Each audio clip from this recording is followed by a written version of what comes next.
salam sejahtera bagi kita semua. Perkenalkan, saya Heri Susanto. Perjalanan akademi saya dimulai dari jenjang S1 di Perguruan Tinggi Universitas Muhammadiyah Yogyakarta di Fakultas Ekonomi dan Bisnis, jurusan manajemen. Selanjutnya saya menempuh pendidikan magister pada program studi Magister Akuntansi di Universitas 11 Maret dan berhasil lulus dengan predikat cum laude. Saat ini saya mengabdikan diri sebagai tenaga pengajar di program studi S1 Akuntansi Fakultas Ekonomi dan Bisnis UPN Veteran Yogyakarta. Di lingkungan perguruan tinggi, profesi seorang pengajar tidak lagi sekedar menjadi transitor ilmu, melainkan bertindak sebagai fasilitator yang mengarahkan terciptanya iklim belajar secara efektif, bermakna, dan konseptual.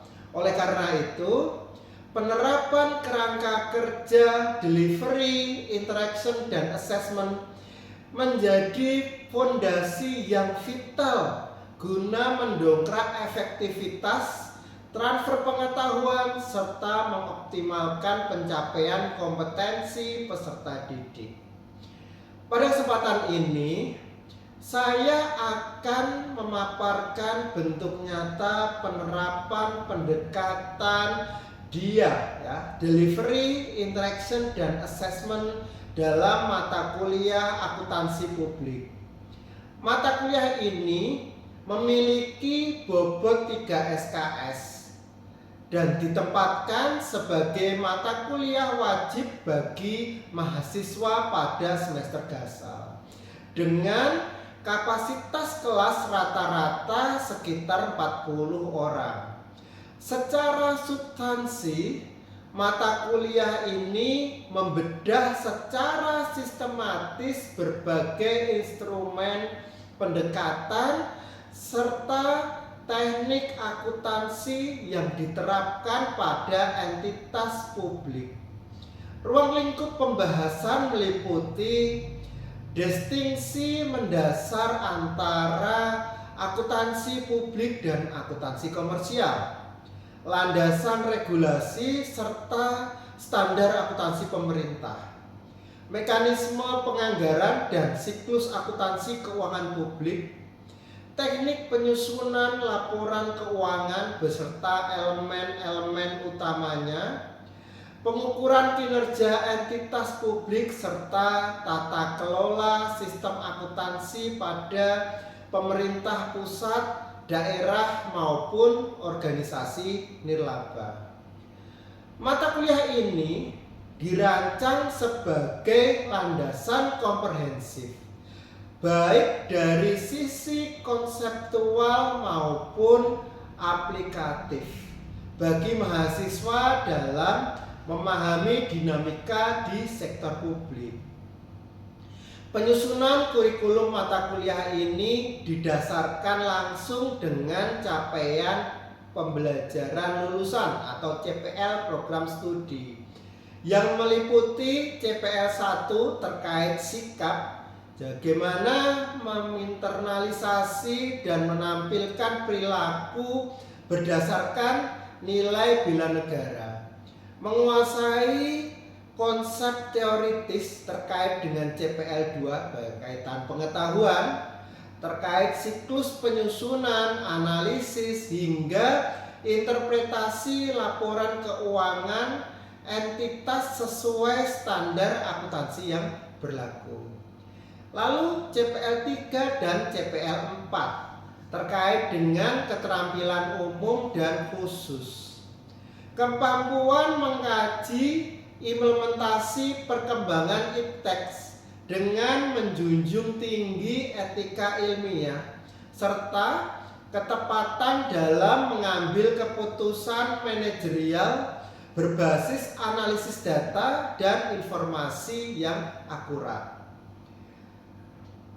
Adapun penjabaran capaian pembelajaran mata kuliah atau CPMK itu mencakup 5 poin utama. Di antaranya mampu menganalisis teori dan konsep dasar akuntansi publik, mampu mengimplementasikan akuntansi manajemen serta sistem pengendalian manajemen dalam organisasi publik, mampu merumuskan strategi pengelolaan organisasi publik, mampu mengevaluasi kinerja entitas publik secara objektif, dan mampu melakukan analisis terhadap entitas publik. Sebagai pendukung literasi, referensi utama disarikan dari pakar seperti Mardiasmo, Abdul Halim, dan Marsudi, serta diperkaya dengan rujukan internasional seperti Jurnal Public Sector Accounting, lalu standar IPSAS, serta berbagai jurnal ilmiah internasional berreputasi yang terdistribusi dalam 14 bahan kajian utama.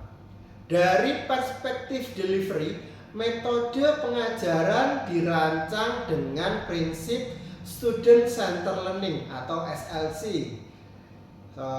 SCL, di mana metode ini dipakai untuk merangsang keterlibatan mahasiswa secara aktif, reflektif, kolaboratif.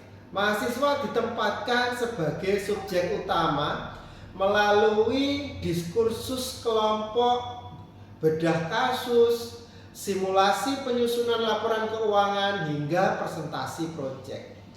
Pendekatan studi kasus mengenai peranan strategis akuntansi publik untuk melatih daya analitis mahasiswa dalam menghadapi kompleksitas empiris dengan yang ada di lapangan. Selain itu, materi pengayaan disuplai secara terintegrasi melalui platform Spada Wimaya yang disediakan oleh UPN berupa e-book, modul presentasi, konten audiovisual edukasi, hingga artikel berita mutakhir.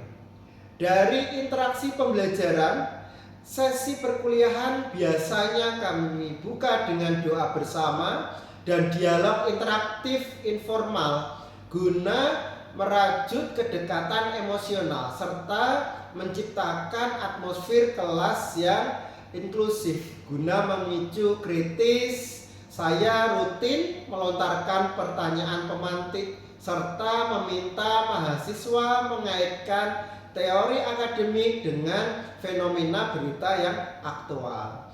Ruang diskusi dua arah dibuka secara luas dan setiap sesi diakhiri dengan refleksi bersama untuk memperkuat pemahaman serta mengevaluasi materi yang telah dibahas.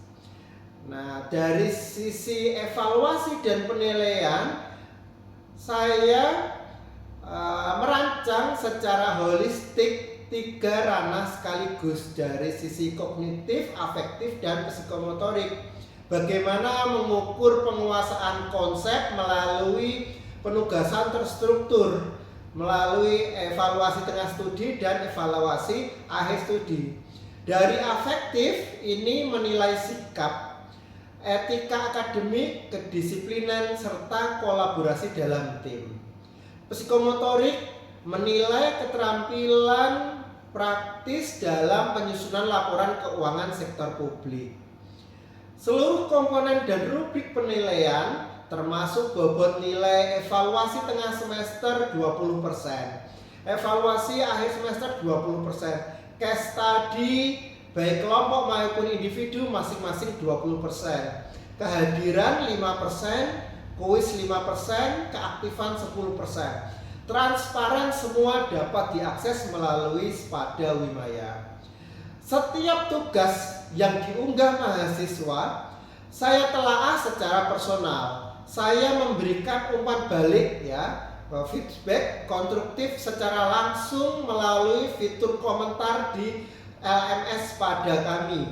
Bagi saya, umpan balik bukan sekedar korektif akademis, melainkan instrumen reflektif agar mahasiswa mengenali ruang pengembangan kompetensi mereka secara berkelanjutan. Demi menjaga pembelajaran yang efektif, efisien, dan ekonomis. Demikian pemaparan konsep delivery, interaction, dan assessment yang saya terapkan pada mata kuliah akuntansi publik. Berikut adalah cuplikan video pelaksanaan pembelajaran di kelas dengan topik khusus mengenai value for money. Selamat menyaksikan.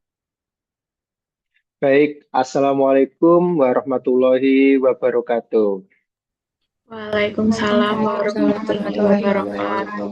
Baik, terima kasih. Siang ini kita melaksanakan perkuliahan kembali terkait dengan akuntansi publik ya.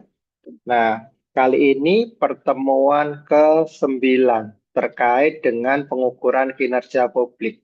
Dan kita berfokus di value for money.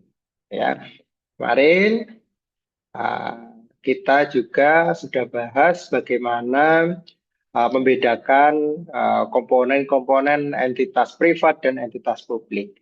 Nah, sekarang kita bicara terkait dengan pengukuran kinerja publik.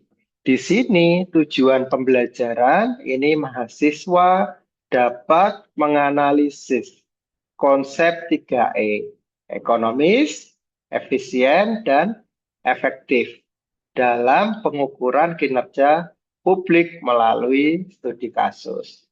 Ya. Nah, ini ada gambar ya. Yang kiri bangunannya bagus, jembatannya. Terus yang kanan ini jembatannya mau rubuh, gitu ya. Nah, artinya gimana, gitu ya? Proses pembangunannya sebelum waktu yang ditentukan, yang sebelah kanan, gitu ya. Umurnya kira-kira 20 tahun, tapi belum 20 tahun sudah rusak. Artinya apa, gitu ya? Yang kita miliki resource dari negara ini tidak efektif. Lalu berikutnya ini, ya, antara lahan terbuka hijau dan antara ini taman bermain yang tidak berawak. Nah, ini dari dua gambar tadi itu menunjukkan bagaimana konsep ekonomis, ya, efektivitas dan efisiensi. Nah, silakan kalian coba kuis ini dikerjakan. Nah, biar saya bisa tahu sejauh mana pemahaman kalian terkait dengan value for money. Oke, kita cek sejauh mana kerjaan kalian. Oke, sudah ada yang mengisi. Apa saja yang membentuk prinsip nilai 3E dalam pengelolaan uang publik? Semua menjawab ekonomi, efisiensi, dan efektivitas. Artinya, saya yakin kalian sudah membaca dari awal seperti itu. Oke, saya lanjutkan. Nah, jadi value adalah nilai, gitu ya. Tadi 3E. Apa Davina 3E? Ekonomi, Ekonomi, efisiensi, dan dan efektivitas. efektivitas. Betul, gitu ya. Money, uang publik. Jadi, kalau menurut Undang-Undang Nomor 17 Tahun 2003 tentang keuangan negara, ya, keuangan negara itu dikelola secara tertib, taat pada peraturan perundangan, efisien, ekonomis, efektif, transparan, dan bertanggung jawab dengan memperhatikan rasa keadilan dan kepatutan. Nah, ini kita lihat nih, bagaimana pemerintah Kota Semarang. Kalau kita lihat, gitu ya, secara laporan realisasi anggaran ya dan belanja. Bagaimana pendapatan asli daerah ya. Pendapatan asli daerah antara anggaran dan realisasinya itu tercapai 98% gitu ya, dari pendapatan pajak daerah, pendapatan retribusi, pendapatan hasil download gitu ya, laporan keuangan di berbagai kabupaten atau kota yang lain melalui websitenya mereka. Ya, rata-rata Pemda menampilkan informasi publik terkait dengan laporan ya pendapatan dan belanja seperti itu. Nah, ini dimulai dari input, gitu ya. Input artinya apa? Ya dari dana masyarakat tadi lalu menjadi outcome, gitu ya. Tadi inputnya diperoleh dari mana? Oh, dari pajak, dari pendapatan negara bukan pajak dan lain sebagainya. Outcome ini dari outputnya seperti apa gitu ya. Ya diantaranya kesehatan, pendidikan, lingkungan yang bersih. Ya. Bagaimana tadi kalau kita lihat bagaimana penggunaan resource gitu ya, keuangan negara bisa membantu pengelolaan terkait dengan fasilitas ruang terbuka hijau, terkait dengan lingkungan yang bersih, terkait dengan biaya berobat, ya, biaya pendidikan, terkait dengan kesejahteraan masyarakat. Jadi kalau kita bicara value for money dari ekonomi, itu dari nilai input ya, dari pajak kita, dari penerimaan negara lain-lain bukan pajak, dari utang gitu ya, menjadi input gitu ya, efisiensi dari input menjadi output, lalu dari output menjadi outcome gitu ya. Kalau kita lihat berita gitu ya, bagaimana layanan kesehatan masyarakat miskin yang ada di daerah pelosok gitu ya. Itu harus dipermudah informasinya. Bagaimana pendidikan ya di wilayah terpencil, terus tantangan pemerintah dalam pemerataan pendidikan gitu ya, di Indonesia. Nah, jadi input ya penerimaan negara akan menjadi output dan outcome yang optimal seperti itu. Bagi sekarang ini informasinya ya update bagaimana uang negara dipakai untuk pembangunan koperasi desa Merah Putih, bagaimana dipakai untuk makanan bergizi seperti itu. Nah, kita bisa lihat contoh ini video. Baik, sekarang saya tanya, gitu ya, bagaimana Safika, menurut kamu terkait value Iya, for Pak. money untuk ongkos transportasi yang tinggi di Indonesia? Mohon maaf, Bapak, tadi videonya itu di saya masih lag. Oh, masih lag. Oke, kita putar sekali lagi ya. Silahkan diperhatikan. Sudah muncul? Sudah, Bapak. Oke, kita lanjutkan. Tingginya mobilitas masyarakat. Hubungan menyebut ongkos transportasi di Indonesia lebih tinggi dibandingkan dengan rata-rata ongkos transportasi di dunia. Direktur Jenderal Integrasi Transportasi dan Multimoda Kemenhub Rizal Wasal mengatakan warga Indonesia menghabiskan 12,46% dari biaya hidup untuk transportasi. Ia menyebut angka itu di atas standar ideal Bank Dunia yang dirilis 2023, yakni 10% dari biaya hidup. Rizal mengatakan persoalan transportasi di Indonesia bukan hanya biaya tinggi, ia menyoroti tingginya mobilitas masyarakat. Ia mencontohkan kawasan Jabodetabek yang memiliki pergerakan masyarakat hingga 75 juta perjalanan per hari. Menurutnya hal ini pun menjadi tantangan penggunaan transportasi di Indonesia. Saat ini pemerintah sedang meramu beberapa strategi untuk mengurai persoalan ini, salah satunya dengan mengintegrasikan transportasi. Ya, bagaimana tanggapannya Tafika terkait dengan video ini? Mungkin dikarenakan kan di Indonesia kan banyak eh eh, itu ya Pak warganya dan mereka kan juga ada kesibukan gitu Pak untuk misalkan ini kan fokusnya di Jabodetabek. Eh, Menurut saya mungkin di Jabodetabek itu eh, ya memang butuh banget buat transportasi ini. Jadi menurut saya karena kebanyakan orang yang memang butuh buat misal berangkat bekerja gitu, jadi transportasinya bakal ongkosnya tuh bakal banyak gitu Pak. Oke. Ada solusi tidak kira-kira? Ongkos transportasi RI yang tinggi dibandingkan dengan rata-rata dunia. Bagaimana biar ongkos transportasi Indonesia ini lebih rendah gitu ya. Taruhlah nggak lebih rendah, sama dengan negara lain gitu.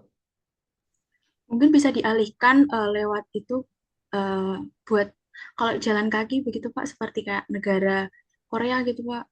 Oke, kalau jalan kaki berarti perlu apa? Trotoar yang memadai Iya, benar. sehingga Begitu. pemerintah bisa memberikan fasilitas perbaikan trotoar. Nah, itu outcome dari value for money tadi seperti itu. Nah, jadi paham ya terkait dengan value for money. Aku. Oke.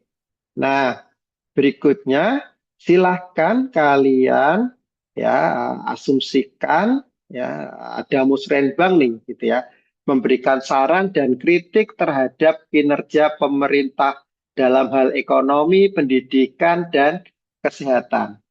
Silakan ini berapa kelompok ini? 9 orang ya, berarti bikin 3 kelompok, 3-3. Anissa, Bambang, Gloria, Sekar, Faiza, Gebi, dan satu kelompok lagi yang lain. Silahkan bikin 3 kelompok bebas. Nanti masing-masing kelompok menjelaskan, gitu ya, mempresentasikan. Waktunya 3 menit ya. Bagaimana terkait dengan kelompok 1 bicara terkait dengan ekonomi, kelompok 2 terkait dengan pendidikan, kelompok 3 terkait dengan kesehatan. Silakan bisa dimulai.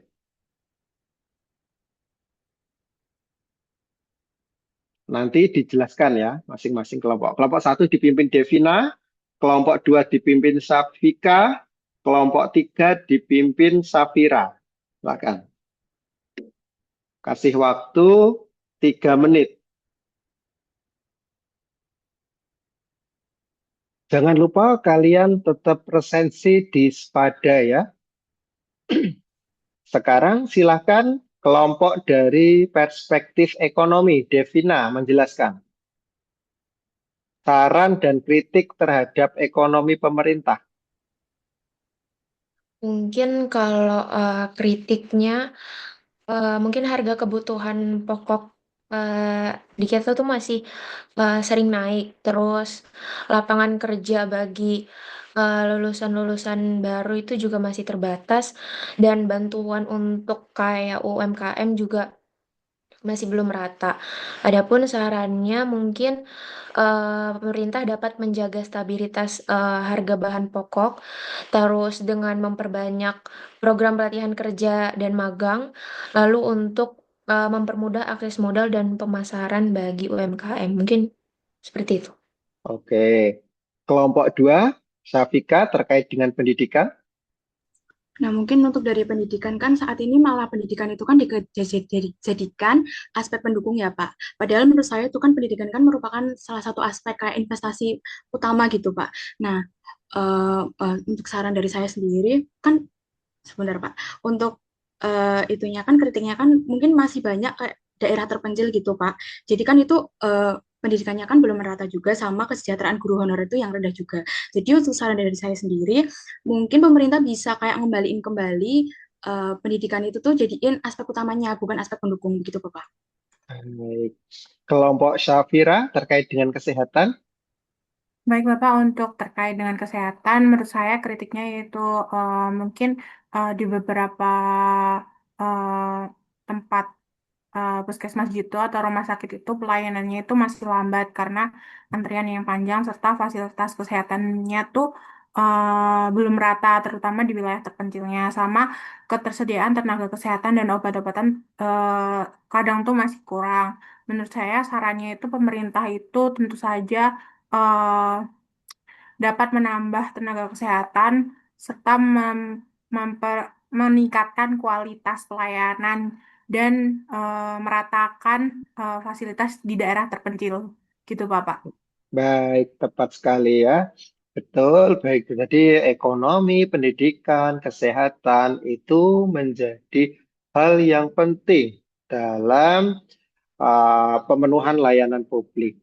Oke, selanjutnya gitu ya.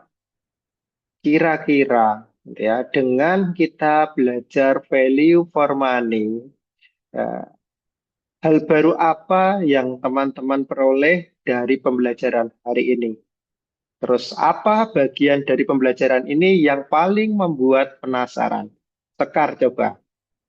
Baik, untuk hal baru yang saya dapatkan dari pembelajaran di hari ini adalah bagaimana seharusnya pemerintah itu lebih peka terhadap anggaran-anggaran untuk bagian apa saja yang harus diprioritaskan.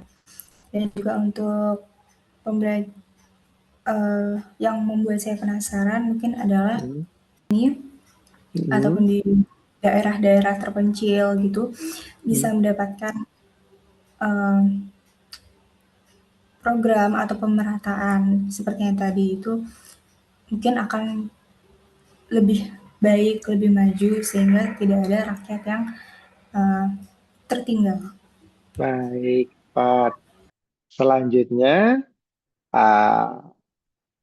bagus gitu ya. Saya rasa kalian juga tadi sudah mempersiapkan pembelajaran terkait dengan value for money dengan saya tes di awal tahu jawabannya gitu ya, 100% jawabannya betul. Terus ini sudah bisa menyimpulkan Sekar gitu ya. Terus buat kelompok juga sudah bagus. Selanjutnya untuk tugas minggu depan, ini analisis kinerja sektor publik menggunakan value for money ya di kabupaten atau kota tempat Anda berdomisili dan presentasikan secara singkat minggu depan. Terus tugas individunya nanti di Spada saya buatkan 2 link untuk mengerjakan gitu ya. Bagaimana membuat mind mapping materi pengukuran kinerja sektor publik dengan metrik SWOT. Nah, pengerjaannya bisa ditulis tangan gitu ya, maksimal 1 halaman folio, lalu di-scan, di-upload dalam bentuk PDF di Spada sebelum perkuliahan. Terima kasih untuk pertemuan hari ini. Saya akhiri. Wassalamualaikum warahmatullahi wabarakatuh. Demikian pemaparan konsep delivery, interaction, dan assessment terkait mata kuliah akuntansi publik. Saya ucapkan terima kasih kepada Kementerian Pendidikan Tinggi, Sains dan Teknologi dan UPN Veteran Yogyakarta. Wassalamualaikum warahmatullahi wabarakatuh.